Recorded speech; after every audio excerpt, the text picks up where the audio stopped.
Rajuk Authority had been criticized several times in the past as their allotment decision was politically biased. Chairman of the standing committee said that some plans have been taken for the betterment of Rajuk. রাজুকের জমি অধিগ্রহণ হেতু যারা ক্ষতিগ্রস্ত হয়েছেন বা হন তাদেরকে অগ্রাধিকার ভিত্তিতে সংশ্লিষ্ট উন্নত এলাকায় জমি বরাদ্দ করা সঙ্গত হবে।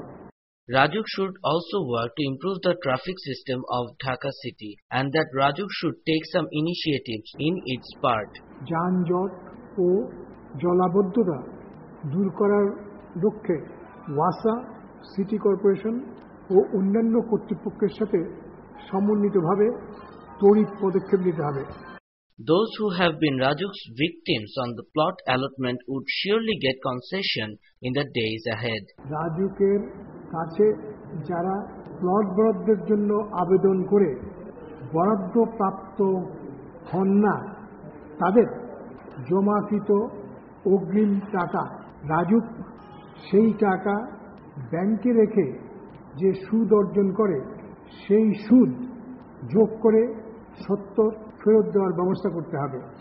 Rajuk has been questioned several times for their controversial decisions in allotting plots. The decision is seen as a positive move to keep Rajuk on track. Imroz Ahmed, News and Images, Dhaka.